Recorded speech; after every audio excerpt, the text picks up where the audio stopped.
Welcome to my messy studio, everyone. My name is Mark, and I'm an artist and an art professor. And in this video, we're going to once again tackle one of the most complicated and critical tasks an artist must undertake: composition. This is a subject that one must approach with extreme humility, because there's no consensus on what makes a composition successful, nor can anyone claim to have a complete understanding of how to compose, because there's simply way too many ways to succeed and fail to reduce it down to a repeatable formula. So instead of attempting, and inevitably failing, to approach the subject comprehensively, we're going to limit this discussion to two very basic and beginner-friendly, yet extremely important principles that not only underpin much of what makes a composition successful, they also allow the artist to regulate the energy in a composition. Let's get started. There are some basic rules of composition that most artists can agree on. However, the frustrating truth is that these are more suggestions than biblical commandments. Not only is following them zealously not a guarantor of success, there are actually plenty of situations where they can be ignored. Such is the inscrutable nature of art. This doesn't mean that the rules are useless, however. On the contrary, understanding them is absolutely crucial, since the overarching rule of breaking rules is this: one needs to know the rules in order to break them. If you haven't seen my video on the basic rules of composition, I'll post a link below in the description section, but for now, here are the two most important principles of composition: the principle of unity and the principle of movement. The principle of unity states that all separate parts in an image should feel like they belong together. The degree to which a painting is unified can vary from feeling entirely harmonious to where the elements are at the edge of rupture, but some degree of unity is essential. Otherwise, the composition will splinter into disparate parts, sapping the image of the visual power that comes from everything working in unison. The principle of movement states that the viewer's eyes should feel compelled to travel from one part of the image to the other. Like unity, the degree of movement in a piece can vary from being slow, where the eye meanders lazily across the picture, to fast, where the eye darts frenetically from place to place. However, what a picture cannot be is entirely static, since eyes that do not move tire quickly and lose interest. To illustrate the principle of unity, let's first create a fractured composition composed of a circle and a square floating in the vast expanse of white space. The composition is split because there are no connecting elements between these two shapes. However, as soon as our shapes overlap,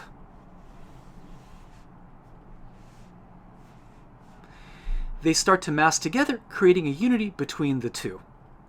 We can also create a sense of unity by adding a connecting shape. So once again, we have a circle, we have a square, and then to connect them, let's say a triangle. Now let's say we have a composition with an apple and a bottle. So here is an apple, and here is a bottle.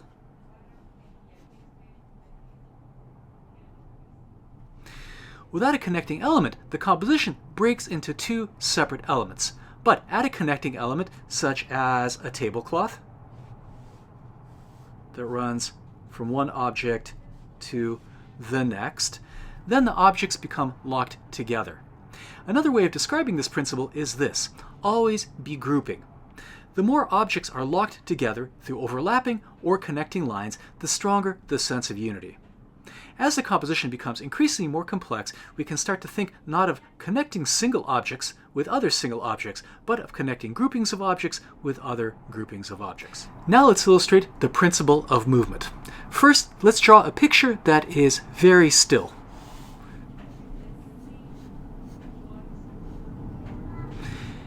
And here is a second composition in the same format with the same number of objects, but composed entirely of different triangles.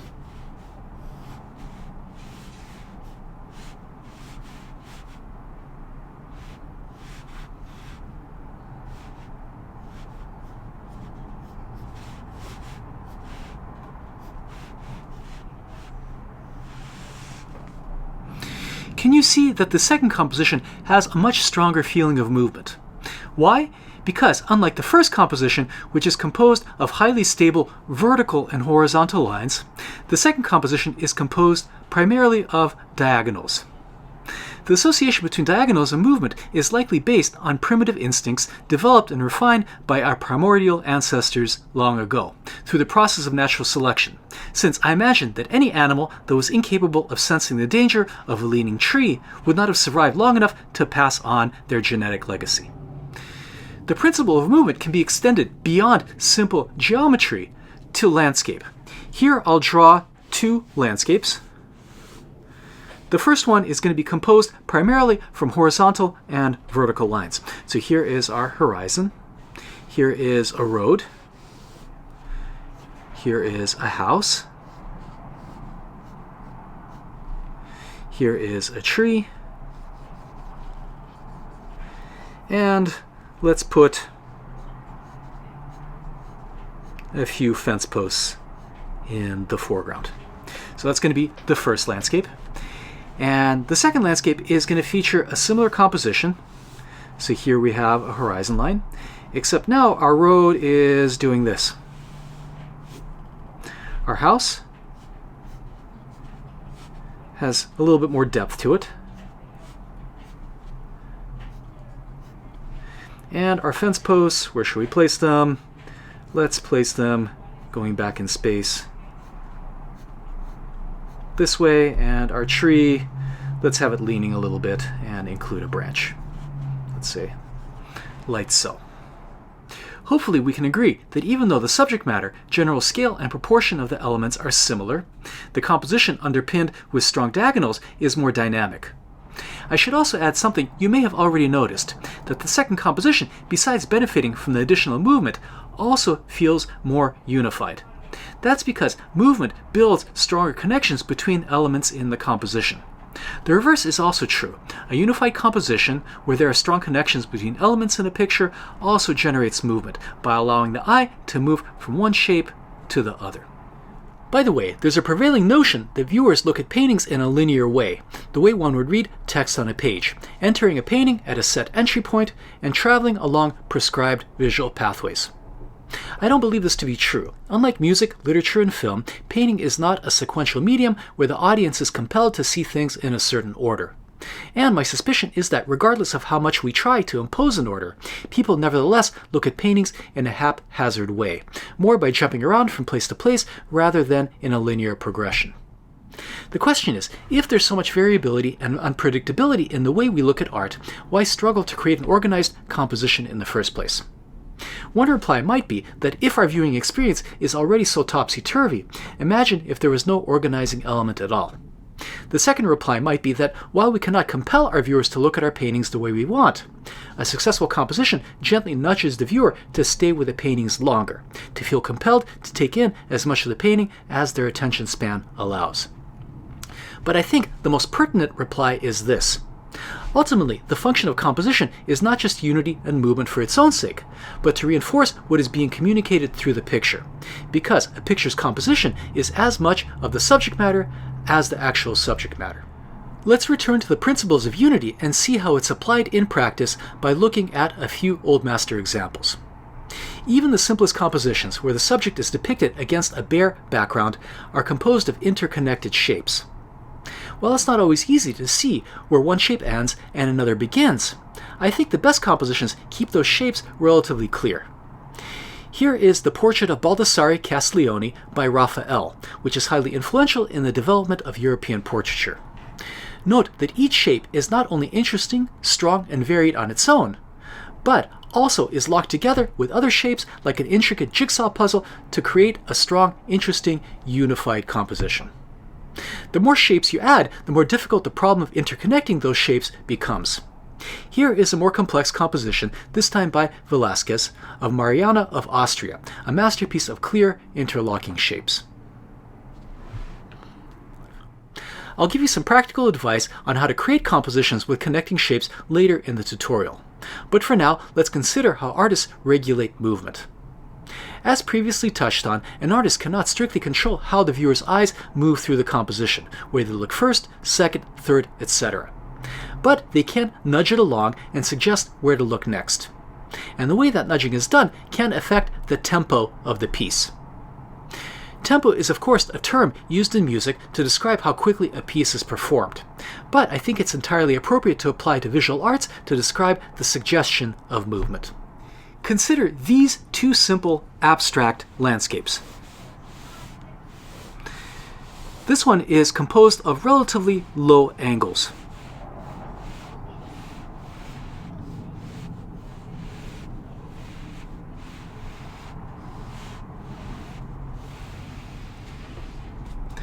Then there's this composition, which is composed of steep diagonals, creating the impression of a dramatic massif of jagged peaks.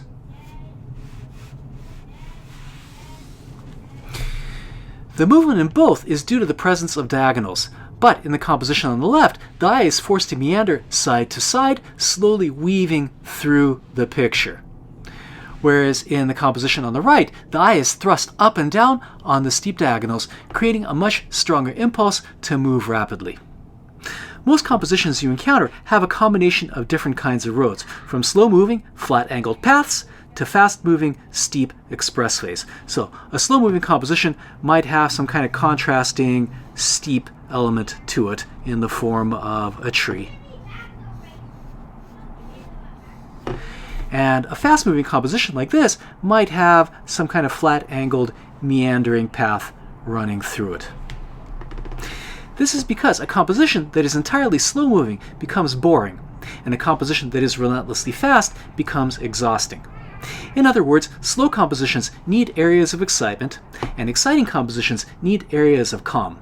Too much of either creates monotony, which is the bane of art. Let's look at a few compositions with markedly different tempos. Here is one of my all-time favorites, Hunters in the Snow by Peter Bruegel. This slow-moving composition takes the viewer on a winding journey through a serene winter landscape filled with intricate detail. While this composition does have its share of steep angles, the slopes of the rooftops, the outcrop of trees in the foreground, and the jagged peaks in the background, this image is predominantly built out of low-angled, zigzagging lines which nudge viewers to look side to side as they work their way slowly towards the background. Here is an equally busy, bucolic composition, St. Francis in Ecstasy by Giovanni Bellini. This composition has a faster tempo, with steeper diagonals creating a strong upward thrust. Just as St. Francis, in receiving his stigmata, is communing with the divine forces suggested by the warm light coming from the top left, so does the rest of the landscape. The boulders, the tree, the podium, and the trellis, even the long-legged donkey, convulsively rush upward toward the heavens. But now, since we're using musical analogies, let's see how the two instruments of shape and movement play together by analyzing another pair of timeless masterpieces, Las Meninas by Velázquez and Rembrandt's Night Watch. These two paintings are fitting candidates for a comparison, both being complex, multi-figure compositions with dramatically lit figures in dark interiors. The differences between them are telling, however, illustrating how each artist used connecting shapes and movement to modulate the energy in their pictures. I think we can all agree that Las Meninas is the more serene composition, and part of that stillness comes from the shapes of the individual elements and the way they're grouped together. As previously mentioned, unity and movement, shape and line, are interconnected, since shapes have edges along which the eye can move from one element to the other. And the type of shapes, both the single elements and the grouping of shapes, have an effect on the sense of movement in the composition. For example, the rectangular shapes in the background of the painting are used to create a strong feeling of stability. But we also have a very sneaky use of triangular shapes, which, if they're grounded on a horizontal plane, like a floor, can also be used to create stability. Where are those triangles, you ask?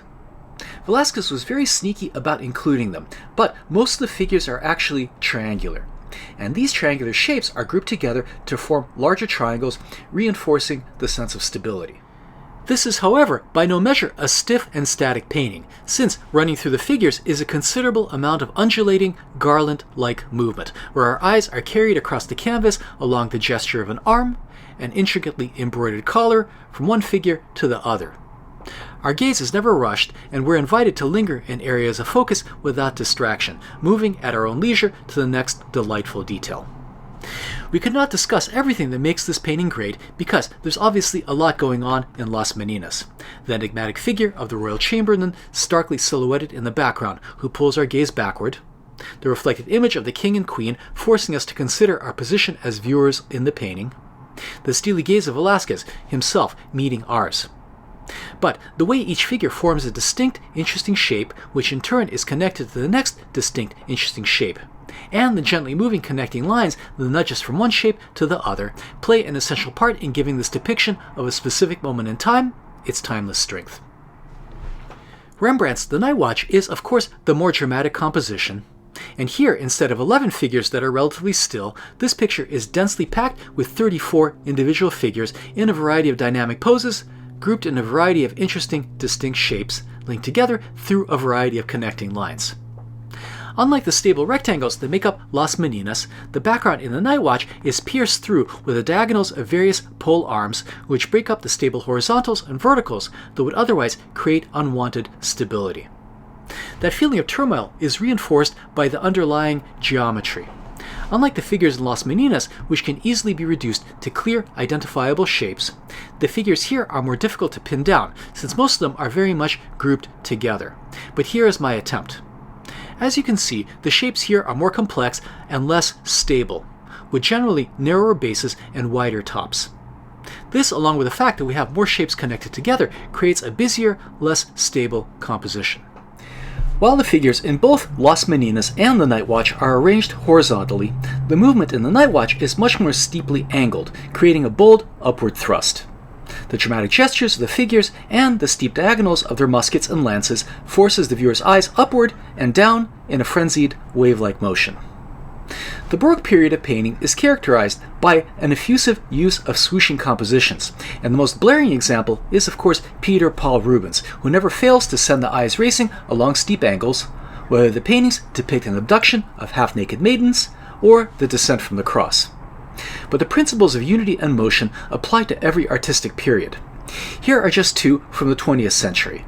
A meditatively still, surrealist still life by René Magritte, stabilized with strong verticals and horizontals, and this painting by the German expressionist George Grosz, which is shot through with razor-sharp diagonals. Again, we're limiting this discussion to two, albeit incredibly important compositional principles, and there are, of course, many more things involved in creating a compelling picture.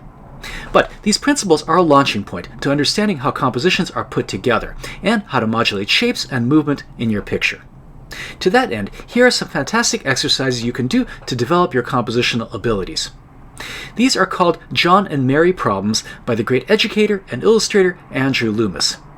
All they entail is to create a series of compositions of two figures on a beach. The background is what makes this exercise particularly ingenious, in that it's simple, forces you to deal with the horizon, and allows for a wide range of options when it comes to poses of the two figures: standing, reclining, semi-reclining, partially buried in the sand, etc. And best of all, it's clothing optional.